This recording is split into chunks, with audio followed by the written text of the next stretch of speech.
A enorme extensão territorial, o predomínio de planaltos e as características do clima asseguram ao Brasil uma posição de destaque no que se refere ao potencial hidrelétrico. Poucos países superam o Brasil nesse particular. Aproveitamento dos rios, é esse o nosso assunto de hoje. E aí, gente, como é que estão? Tudo tranquilinho? Tudo joinha? Preparado com muita paciência para o assunto de hoje?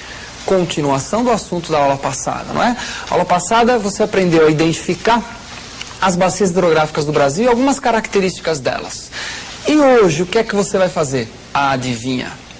Você vai aprender a importância dessas bacias hidrográficas todas. Só que antes, você vai recordar quais são essas bacias, olhando uma questão que caiu no vestibular há um tempo atrás, vestibular da Universidade de São Paulo, uma das maiores do Brasil.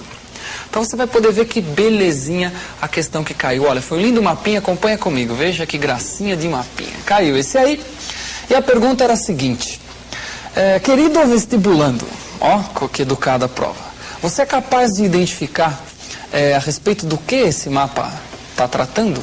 Era essa a pergunta. Tinha várias opções, não é? Clima, vegetação, relevo, população, é um mapa astral, é um mapa da mina, várias opções. E qual era a correta? Este mapa mostra para você os divisores de águas, ó, divisores de águas, e divisor de água divide o quê? A água entre o quê? Entre as bacias hidrográficas. Olha o divisor de água aqui, ó. Tá vendo essa linha que eu estou tentando acompanhar a cacetinha aqui? Viu? Olha o divisor de água aqui, ó. Tá separando águas da bacias secundárias do leste aqui, e Araguaia, Tocantins e Amazônica aqui, que estão juntas as duas neste mapa. Podem cair separadas, já te alertei a aula passada. Recordando então, a resposta da questão era, é um mapa de bacias hidrográficas, né? Esse mapinha aqui é a do bacia do Paraguai, do Paraná, Uruguai, São Francisco e as secundárias, aquelas que não têm rios principais. Secundárias do Nordeste, com muitos rios intermitentes, que só correm quando chove, nunca correm. Secundárias do Leste e secundárias do Sudeste ou Sul. Não é a belezinha? Não é muito legal? Então, recordou? Ótimo. Recordou a posição das bacias hidrográficas, então você está apto para começar a discutir a importância delas. Para que serve? Ora, para que serve uma bacia hidrográfica? É o mesmo que eu perguntar para você, para que serve um rio? Para que serve um rio? Para que a gente pode utilizar um rio? Para várias coisas, não é? Só que, por exemplo, você pode usar para gerar energia elétrica, para fazer transporte de mercadorias, para nadar, para pescar. Você pode usar para jogar esgoto, não é? Você pode usar para abastecimento de água. Você fala, são coisas contraditórias. São. Mas se faz isso muito, no Brasil nem se fala, não é? Agora veja, toda essa potencialidade que tem uma bacia hidrográfica, um rio, não é? Essas que eu falei, esgoto, energia, transporte, abastecimento de água, tudo isso daí, o aproveitamento disso tudo vai depender de uma série de coisas, não é? Às vezes o rio pode ser um pouco mais favorável ou menos favorável para cada uma dessas coisas. Agora, o rio também vai ser favorável ou não para essas coisas em função do seu caráter político estratégico. Como assim? Quer dizer, um rio também tem uma importância política estratégica vinculada à posição desse rio. Se for um rio que faz fronteira de um país com o outro, no Brasil tem vários que fazem isso, Paraná, por exemplo, Paraguai, Uruguai, esse rio assume um caráter estratégico, toda fronteira é uma área estratégica. Mas não só isso, um rio que pode não fazer fronteira, mas que corra de um país para o outro, ou do Brasil para outro país, como é o caso da maior parte da bacia do Paraguai, do Paraná e do Uruguai também, né? Ou que corra do Brasil para outro país, ou de outro país para o Brasil. Esse rio é um rio internacional, ele não é privilégio de um único país.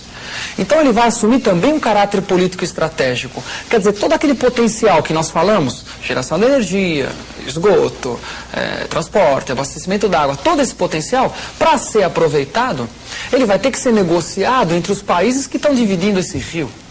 Por quê? É simples de entender. O rio nasce no Brasil, corre para outro país. Se a gente represa o rio aqui, o que acontece com o nível de água em outro país? Diminui, os caras vão reclamar. Então a gente não pode fazer isso de acordo com a nossa vontade. Isso tem que ser discutido. Problemas internacionais, né, diplomáticos muito grandes já foram criados por isso, envolvendo até o Brasil. Se a gente joga esgoto aqui, fica perfumado do lado de lá, os caras reclamam. Se eles represam do lado de lá, enche do lado de cá, a gente reclama. não é? Então tem uma série de aspectos aí nesses rios internacionais que vão fazer com que eles tenham uma importância político-estratégica. Guarde, né? Também são vias de penetração dentro do território. Nós no território dos outros e dos outros no nosso. Muito bom? Então guarde, isso é muito importante, não é? Agora, no caso do Brasil, nós temos várias bacias com essa questão, né, com essa importância. Agora, o aspecto mais cobrado em vestibular, além desse, é a questão do aproveitamento hidrelétrico. Para isso você vai ter que ver a tabelinha. Olha que tabelinha, duas tabelinhas. A primeira delas, veja que bonitinho, mostrando as bacias, vê comigo.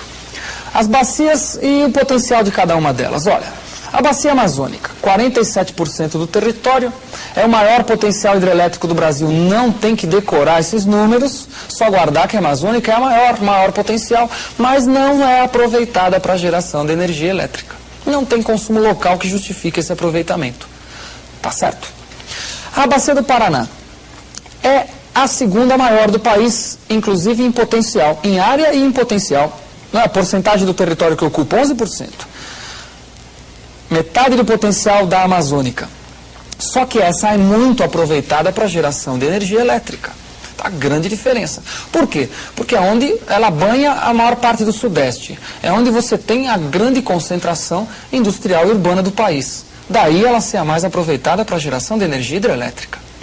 A do Tocantins é muito grande, tem o terceiro potencial, mas é pouco aproveitada também. Tem a usina de Tucuruí, não é? Grande aproveitamento do Tocantins é essa daí, que foi feita para um projeto mineral na região amazônica que depois discutiremos. O São Francisco, também muito aproveitada, não é? Grande área, muita energia gerada lá para abastecer a área do Nordeste de energia, grandes hidrelétricas existem lá, Sobradinho, Paulo Afonso, Três Marias, não é? Grandes usinas. A do Uruguai, pouco aproveitada, não é? E a continuação desse GC aí, as outras bacias, olha lá, secundária do Leste, essa é pouco aproveitada, tem um grande potencial, mas pouco aproveitada. Secundárias do Sudeste e Sul, pouco aproveitada. Agora, do Nordeste e do Paraguai, essas duas últimas aqui, olha que interessante, ó. Do Nordeste tem um potencialzinho e a do Paraguai tem um potencialzinho que não dá, é tão pequeno que não dá nem para levantar. Por quê? A do Nordeste tem rios intermitentes, que só correm quando chove, nunca chove, quase nunca tem rio. Por isso que o potencial dela é muito pequenino. E a do Paraguai é a maior bacia, não é? De sedimentação do país, ou seja, o Paraguai está no Pantanal, a bacia do Paraguai, que é uma planície. Então não tem muito desnível entre a nascente do rio e a foz. Portanto, o potencial hidrelétrico é muito pequenino. Tá claro? Bom, eu quero que você observe agora, particularmente essa bacia, que é a bacia do Paraná, que é a mais aproveitada para gerar energia. Dá uma olhadinha, olha que legal. Está aqui a bacia do Paraná, ó. O Rio Paraná é esse que eu estou apontando para você.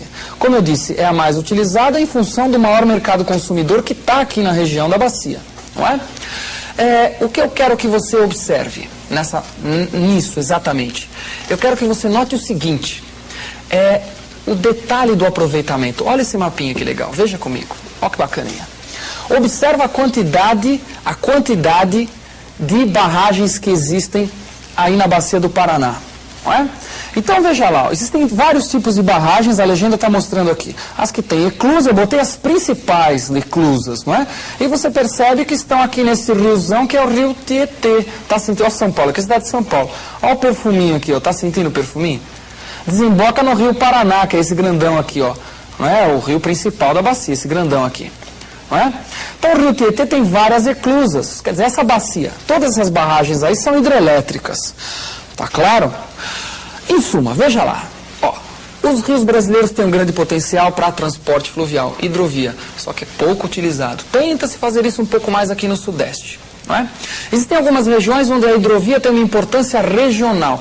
Não é? No caso da Amazônia, né? O principal meio de transporte lá, no caso do Pantanal, mas ao nível nacional a hidrovia muito pouco usada. A gente aproveita pouco, não é? Essa potencialidade dos rios. Do ponto de vista da energia elétrica, você viu a quantidade de represas, de barragens que tem aqui na bacia do Paraná. Então é a mais aproveitada. As demais não são tanto. Segunda mais aproveitada aí é a do São Francisco. É muito aproveitada também. No resto, aproveita-se pouco potencial. Certo?